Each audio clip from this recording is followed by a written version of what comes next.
Well, we appreciate you coming over here, joining us tonight. Mm-hmm. I've been super excited to connect with you. You know, we had a couple conversations before. We got a great little entrepreneurial friend group of ours.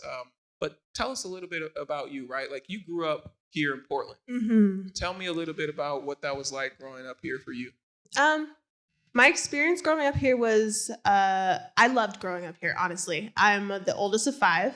Oh, wow. And my parents did a really good job of taking care of us. And that's not an experience that everybody has, and I'm super aware of that.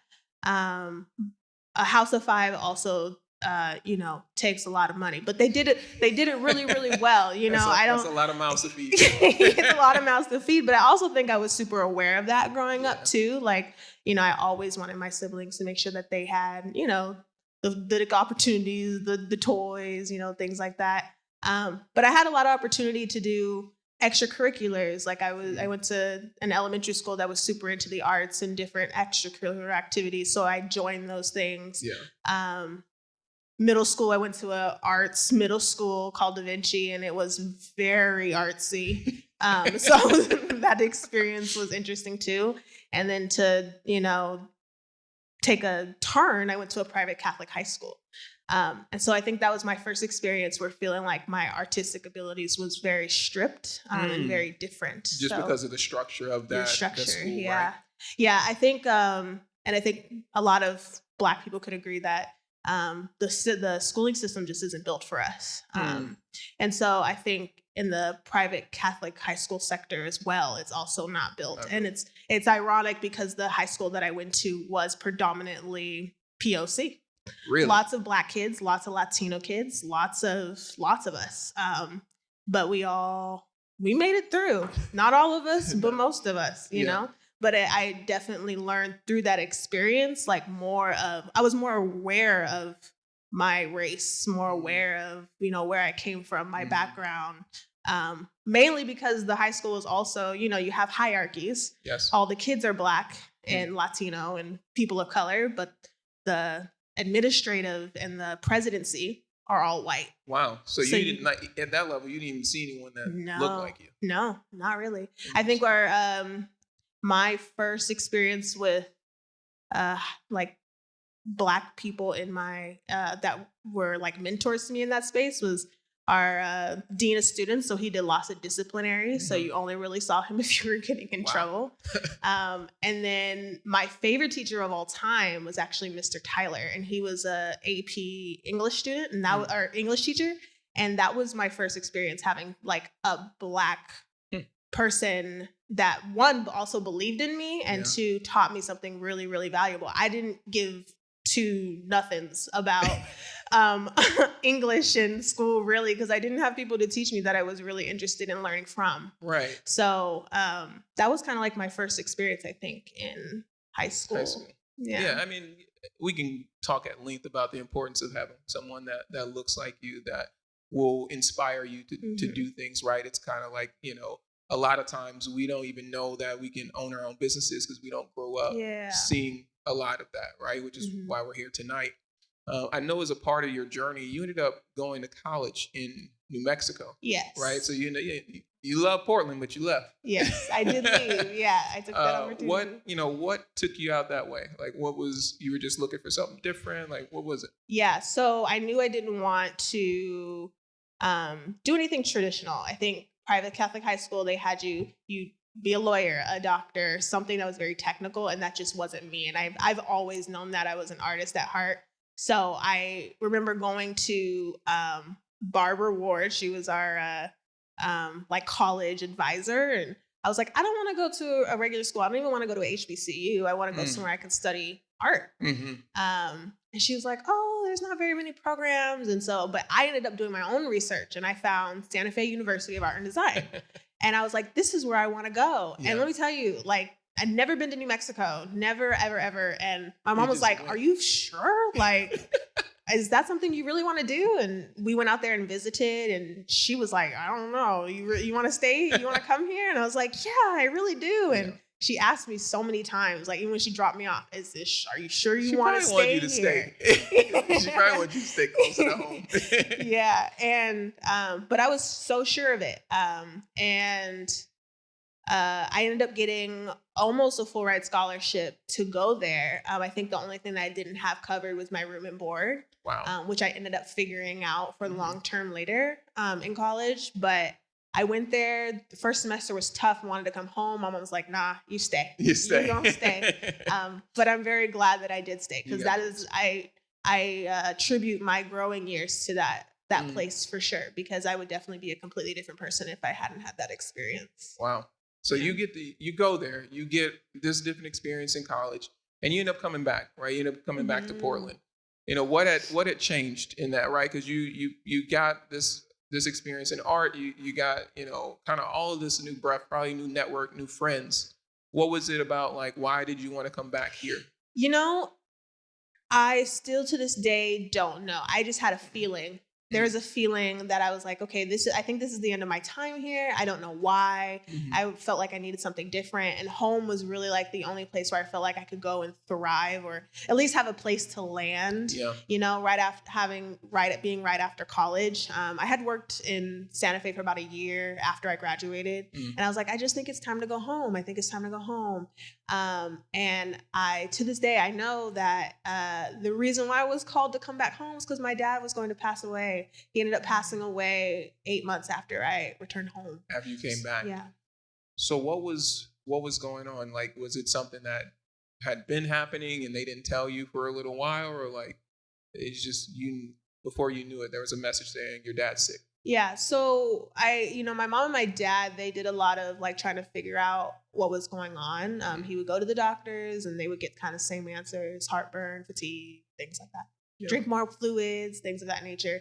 And I think he became frustrated. My dad went through a lot with the healthcare in general. His mom passed away kind of suddenly, but also because it was mistreatment. They didn't, take enough of the initiative to figure out what was really wrong. Right. And so he was also afraid of that as well, for yourself. Like when you experience that. If you've seen that happen to someone you care about, exactly. you don't have much confidence it's going to be much better for you. Exactly. And so that was also his fear. And I think he was frustrated. My mom was frustrated because he didn't want to keep trying. And that was, one of those things that we were all just like, we just don't know what's happening. And, later on when you learn about what was going on, you learn about the signs. When you go through some certain stages of trauma, you want to figure out why. How could I have fixed that? Where did I miss the signs? How did, what was his behavior like? I went through all of that, for a very long time. But when he passed away, it was very sudden. And I have just faint memories of that weekend that kind of everything just kind of tumbled down. But through the grand scheme of things, really, it was just mistreatment and really not taking the initiative. The heart condition that he had takes one blood test to determine. One blood test. And that's after doing tons of research, tons of trying to figure out how that could have been. That was the research it came down to. It is one simple blood test that could tell you that you have cardiomyopathy, which is also a very common heart disease in Black or African American men. Wow. So, it's a mistreatment. It's a racial disparity. There's a gap. There's a lot of things wrong there. Yeah. But that doesn't just happen. My dad is a victim, but he's not the only. He's not the only, right? You can imagine how many other people are experiencing that too. Yeah. How did that experience start to impact what would happen with you moving forward? Right? Like, how did that, is that kind of what sent you on this path to start to want to figure out solutions? Mm-hmm. If I'm being completely honest, I was very, very angry, but also very inquisitive about what happened. Like I said, what did I miss? Mm-hmm. So I went back to school to be a nurse. Oh, wow. Because I really just wanted to understand. Yeah. Quickly, I figured out that wasn't for me. I was like, blood, not really my thing. So I did other things and tried to figure out, health and wellness has always been a part of my daily routine. I was vegan for 4.5 years, trying to figure out really what was what worked for my body. Mm-hmm. And so those were also things that I was in the midst of trying to teach my dad about too, as he was, you know, trying to take care of his health as well, because he was also a very fit person. Like he would go to the gym, like, you know, let's not get it, you know, twisted. He took care of himself, you know, to a certain degree. And I think that, you know, he really did try. So my efforts was to try and understand how to prevent myself. And I think that whole situation like kind of turned it for my family too, because I think my siblings and even my mom are a lot more aware and more conscious of the decisions they make when it comes to that kind of stuff. So I think for me, it was really based off anger, but also I wanted to learn more. And so I also just enjoy teaching people how to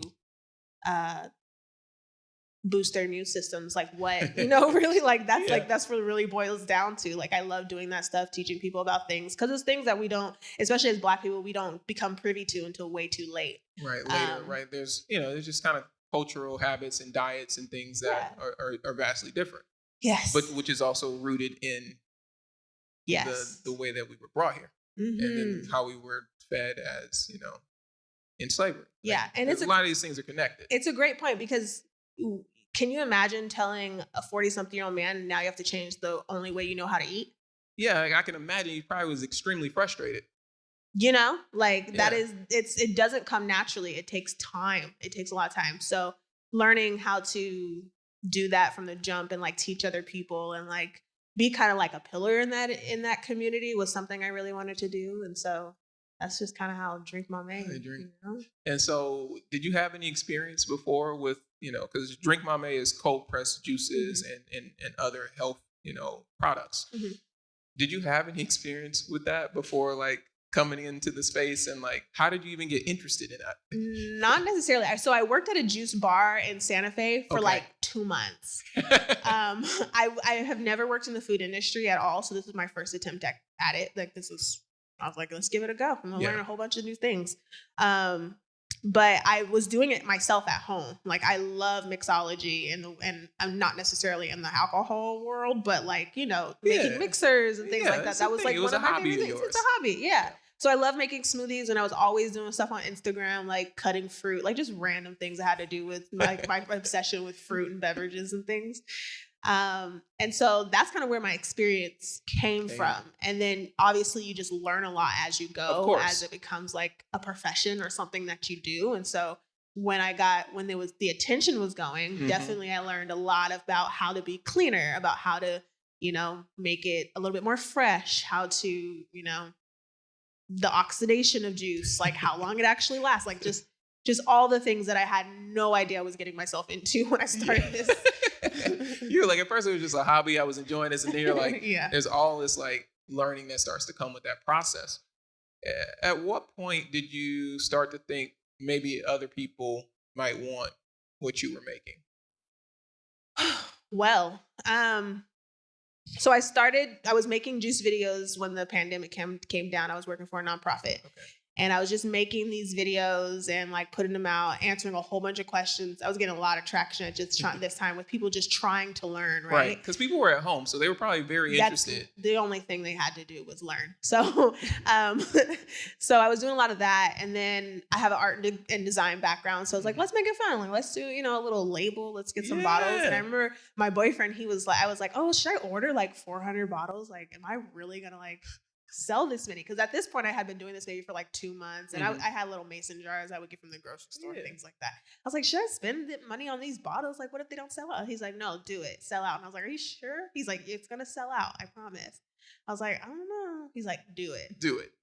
And I did it. Wait, so you sold out of 400? Within less than a month. And this was just purely like you posting it on Instagram? Yes, this was me doing it myself on Instagram. Like I had a really like basic website that people could streamline their orders through. And I was just like, let's just try it out. Let's see it. I was super overwhelmed, obviously, because I think I remember leaving the website open on my birthday. And I didn't think about, oh, maybe I should put a cap on it. No. Yeah, because you weren't sitting there thinking like No. you had previous sales history or any of that data. Absolutely You were just like, not. And it was my birthday, so I was getting turned up. And then the next day, I was like, oh, okay, this is nice. I'm gonna have to spend the next 3 days juicing, trying to figure out all these orders. But I sold out of those bottles so quickly that we had to buy more, and that was my like switch. Like, oh, okay, I think I can do this. I got a lot of help from my boyfriend, from my mom, and then my business partner Richard. He was like a saving grace in that too, like the financial part and like really helping figure things out. I had lots of friends actually come through and like, hey, let me help you deliver. Like my cousin Desi came out and helped me. It was a lot. It was a community effort for sure. But that was me doing it out of my home. And then I figured out that was illegal. So I had to figure out something else. I was gonna ask, but I didn't want to, I didn't want to probe. It was totally illegal. It was totally and we were like, oh man, like we're gonna be food terrorists. Like this is ridiculous. Like I can't, the FDA is coming for me. So we had to make some pivots. Well, you gotta try somewhere. Yeah, right? I mean, but if you look at the stats, 90% of Black businesses start at home. They start at home. Where else you gonna go and make all this investment before you can try things out? That doesn't make much sense. That doesn't make any sense. Right. And I started at home, so I mean, I think could have been some rules, do some illegal stuff before you get to the real stuff, Don't quote me on that. I'd be like, cut that from the tape. So you Drink Mamey started to grow really fast, right? And so then you were like, okay, we can't do it here. And so then what? You were like, we're gonna go to like a commissary kitchen, or we're gonna go to what? How are we expanding? Really? So what happened was through the grapevine, somehow I got connected with Erica, who owns T-Bar. Okay. And at the time, she was like, hey, like, let's do collabs. Come in, like, you can host pop-ups. Maybe that'll help you, yada, yada, yada. And I was like, okay. We met, and she was like, well, maybe this can be like a stop location. Like maybe you put your juices here, people come pick them up. So maybe you don't have to deliver all the time, or you only deliver to certain areas. And I was like, that's really actually super helpful. So that was like the first part of it, but I stopped because then after that we figured out it was illegal because I was still doing it from my home at that point. Right. So we actually stopped production, and during that time we're like, okay, what were we gonna do? We're gonna get a food cart, or we're gonna do a commissary kitchen? Like, what's the next step? Erica was like, hey, I have this spot in Northeast Killingsworth. It's not open right now. Let's figure out if that's something that you'd want to do. Right. And I was like, I haven't even had my first pop-up yet. Like, I don't even know, You're gonna jump straight into jump straight into a brick and mortar. That's crazy. And just after months of negotiation and lots of help trying to figure out what I should do, we opened our first brick and mortar and signed the lease on September 15th of 2020. Mind you, I started this March of 2020. We signed the lease September 15th, 2020. And opened October 31st of 2020. Yeah. Wow. So of course I have to ask, what all happened after you did that you didn't expect would happen as a business owner? Which one? So we had no money. We had just be frank. We were bootstrapping the entire thing the entire time, and I was using a lot of the money that I was making from work to kind of do this. And we got a number of grants. We got $2,000 here, which we were always so grateful for. $5,000 here, and then we had a Help Mamey Raise 10K campaign that we raised over 10K. I'll get to that in a second. Wow. And we had a tasting event to kind of run some numbers. 9 days before we opened, I remember Richard and I were having a serious conversation. He calls me Thug. He's like, okay, Thug, like we really gonna have to talk about this because on first we have $4,000 in bills. Ooh. And I'm like, okay, that's scary. Okay, we have an opening day. We have a few things. Let me see what I can do. 2 days after that, I got an email from her name is Olivia, and I'm blanking on her last name right now. But she is one of the heads of iPhone Women, and she reached out. She's like, hey, I saw your business on iPhone Women. I would love to get you into this to this group to kind of talk about your business and things like that. And mind you, I thought it was a panel. I'm like, okay, like, yeah, I'll talk about my business. Like, this is great. I think this is good exposure. Like, it's not money, but whatever. And I go into this meeting, and I remember I was in the shop that we just signed the lease for. I'm sitting there with my computer. One of my best friends, Michaela, is there. My mom is there. And I have this meeting, and they're like, hey, like, we love what you're doing. They had me explain what I was doing first. Yeah. And they're like, we love what you're doing. We would love to award you $25,000 for your business. And Can I meet them? right, okay. I was like, okay. I was like, yeah. I was super shocked. And they were like, of course. Does that sound great? I was like, yeah, it sounds great. I had lots of tears afterwards. And that experience was crazy because I think we did a lot of pushing this out based off faith. Had no idea where this was going to come from. Right. We just knew it was going to happen. So that 25,000 was like almost like our first loan. And mind you, I mean, we still have yet to take out a loan for our business. So yeah. And so that was a very big point for me where I was like, this is where I'm meant to be. Like, this is what I'm supposed to do. This is like, I'm here for a reason.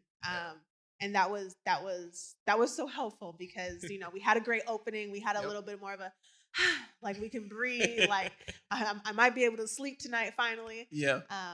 But yeah, a lot of community effort, but that grant, that's really what set it out. And it was the American Express 100 by 100. They awarded 100 Black women grants of $25,000. And I was one of them. And I didn't apply. I had no idea about it. They picked me based off of my iPhone Women campaign. Woo. Yeah.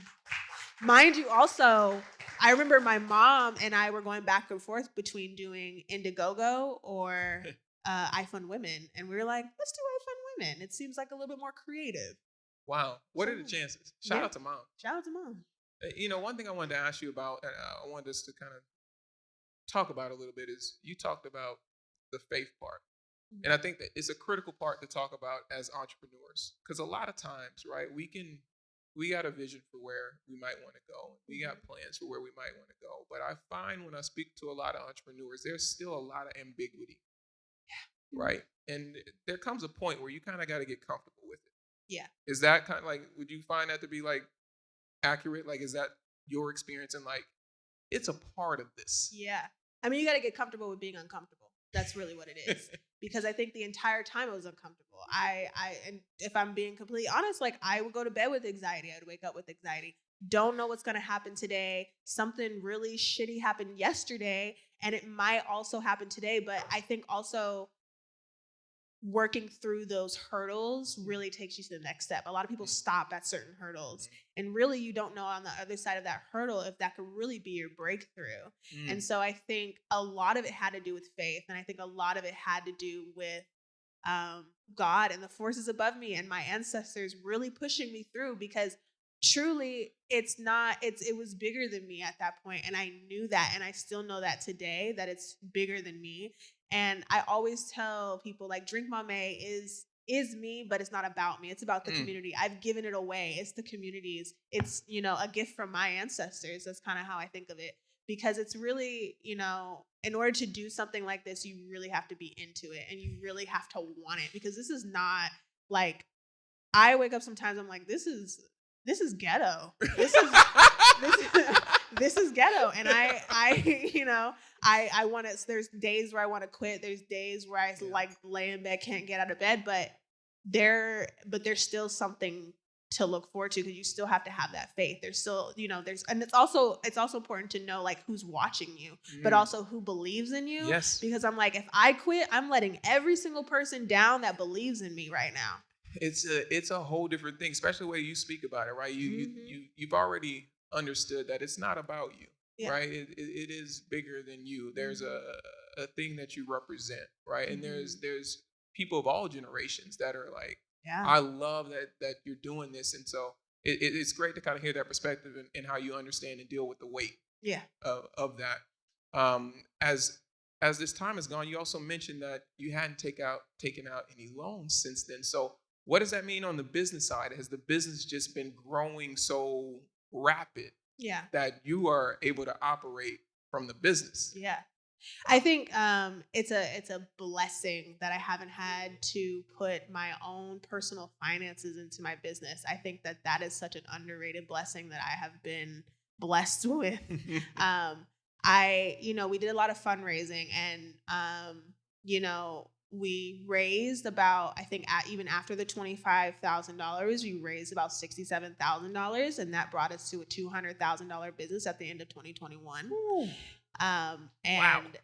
That's based off mainly sales. I mean, we did really no huge marketing initiatives. We were super creative. Like when I want to do something creative, like it was my family, my friends really coming together to make it happen. Like my boyfriend does a lot of videography, so he would do stuff for me. My cousins were involved in like drinking juice for me and trying on clothes and like things like that. Like, we didn't put a whole bunch of money into marketing. We put all of the money that we had back into the business, making it work. And then also hiring help, because at a certain point you do need help. And for the first year, it was me and Richard and bless her heart, Michaela, one of my best friends. She stayed for an entire year, and that was she wrote it out. She wrote it out. I owe my entire life to Michaela, really just pumped it out. I think we are so blessed to not have to had done that, and I think also as a new business too, you don't get a lot of opportunities to take out loans. So there really wasn't an option, Wow. You can finance things. You can finance your fridge. Like I remember the first finance thing we did was like get some fridges, because you need to put the juice in the fridge, right? But we didn't have the money. So we took a really shitty finance deal, but we learned from that. Yeah. But that was really at that time, like the only thing we had financed besides like our juicer and things like that. But everything else, based off sales, baby. Proof is in the pudding. Look at you.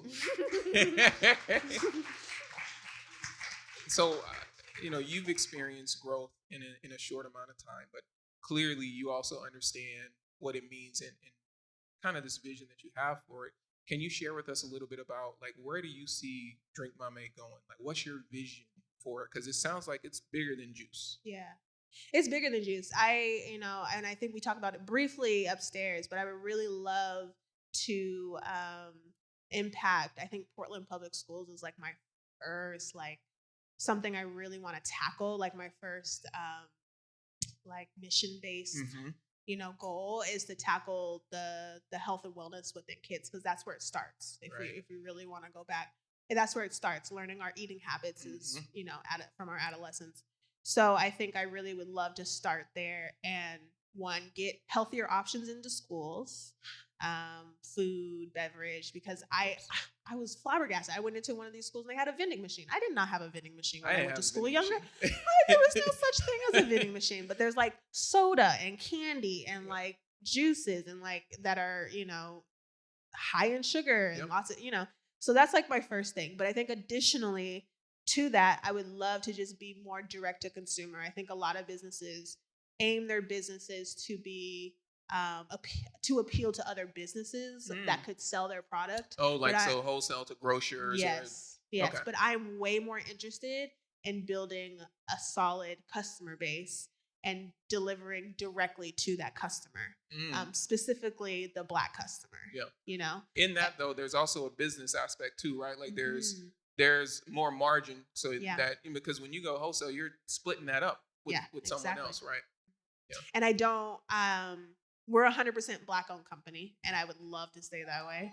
And I think that I would love to just not use that middleman too much. I have a lot of strong opinions, And hey, nothing wrong with them strong opinions. You keep sharing them. I have strong opinions about where and how the Black dollar is circulated, right? Yeah. And I think that comes from, even though I don't have anywhere at the end of the day to get this financing from, but I know staying true to myself and my goals and really where I see this going in the next 5 to 10, that's what's going to push me along. It isn't necessary. It's not a race. It's a marathon. It's a marathon. And so sticking true to the values is really what's most important to me, and making sure that I'm doing right, not just for me, but for the community as well. Because, you know, when you sell or when you have other people or other white counterparts to consult, your vision gets lost in the sauce. And so it's very, very easy for that to happen, and you lose yourself. I don't want to do that. There's there's a lot of things that we've been able to do just off being creative. And a couple days ago, this happened twice this week. Someone was like, "You're very resourceful," and I like that's it. Like that's it. That's me. Like I'm super resourceful. Like if I need something, I'm gonna find it and I'm gonna do it and I'm gonna go for it. But there's also the other side of me that's just super lazy, wants to lay back, wants to go, chill on the beach, right? So like trying to find that balance, right?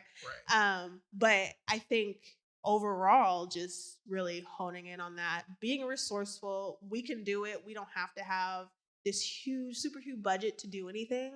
But as long as we're touching people, reaching to people, people are feeling us, we're feeling them, we're being genuine and authentic and loving and open. That's really what it's all about. And that's just me. Cydnie, thank you so much. Like it was truly a really inspiring conversation, and just also being able to witness what you're being able to do and grow, right? Like I just learned a ton from you. And I'm gonna message you about all these things later. Of course. But thank you so much for sharing with us tonight. Y'all give Cydnie another round of applause. Thank you.